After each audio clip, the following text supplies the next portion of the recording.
Que lá, guerreiros, estou aqui novamente para a gente fazer a parte 2 da entrevista com o Sifu Edmárcio, né? Bem, vamos para a terceira pergunta dessa entrevista. Sifu Edmárcio, conte para a gente aí os pontos que o senhor acha assim, mais principal da sua andança pelo mundo, né? Onde o senhor foi parar para poder aprender mais sobre o Kung Fu, para se especializar mais nas artes marciais.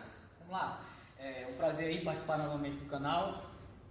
A minha primeira viagem, né, em busca de conhecimento foi para a América Latina, né, para a Argentina. Porque, como eu era marinheiro de primeira viagem, nunca tinha viajado, nunca tinha entrado num avião, então era uma coisa inédita para mim. Então, nessa época, eu estava procurando me especializar no Wing Chun, porque eu tinha lido que Bruce Lee tinha praticado Wing Chun, que era uma base e tal para o Jeet Kune Do. Então, como eu não sabia onde procurar Jeet Kune Do ainda, eu fui ler sobre o Wing Chun, me deparei com o sistema europeu chamado WT, Wing Chun, né?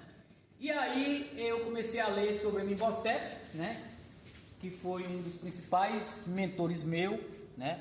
Sifu Amin Bostep, inclusive foi o cara que venceu o Wing Chun num combate, né? E defendeu muitas vezes o Wing Chun em combates. E como eu gostava sempre de combate, de luta, de realidade, eu fui ler e procurar Amin Bostep. Então eu tenho um amigo que me ajudou bastante nessa época com tradução, traduzir e-mails, cartas, etc.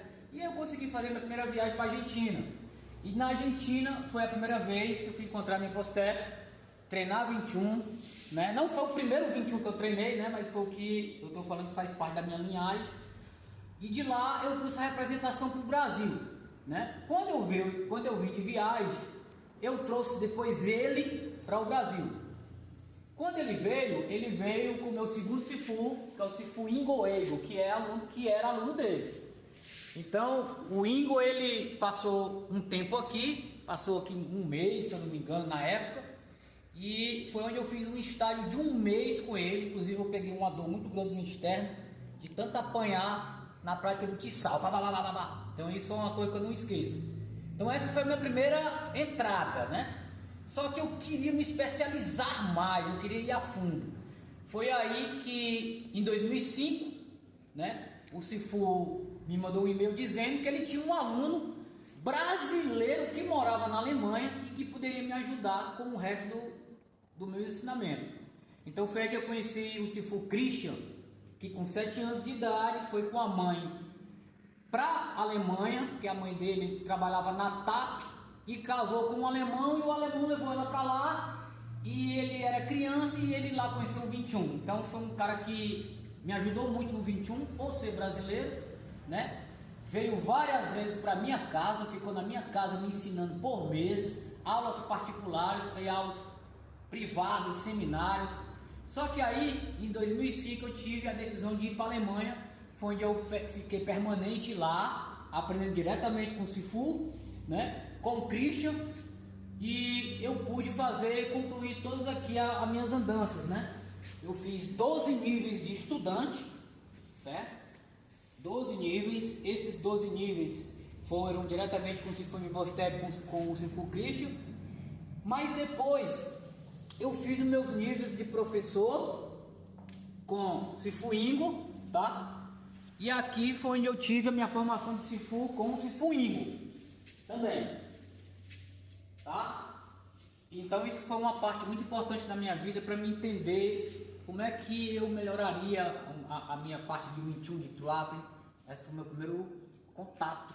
Antes de eu ter ido procurar o Wing Chun, eu já tinha me tornado professor de Kung Fu Shaolin, né, com lutas de sandá, e eu também já era praticante de Jiu-Jitsu bem avançado, né? Então o Wing Chun foi depois que eu já tinha experiência com artes marciais e tudo, e depois que eu pude conhecer o Wing Chun e representar e poder ensinar no Brasil, eu dei o meu outro pontapé.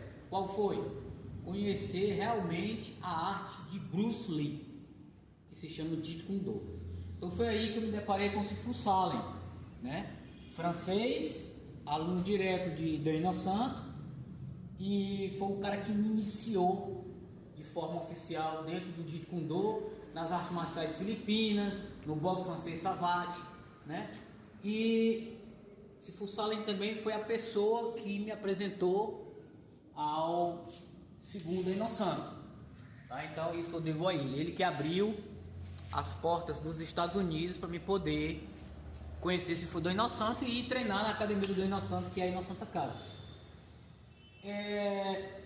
Em paralelo, né, eu quis aprender o Jeet Kune Do para polícia, militar, street fight, ampliar algumas coisas, né?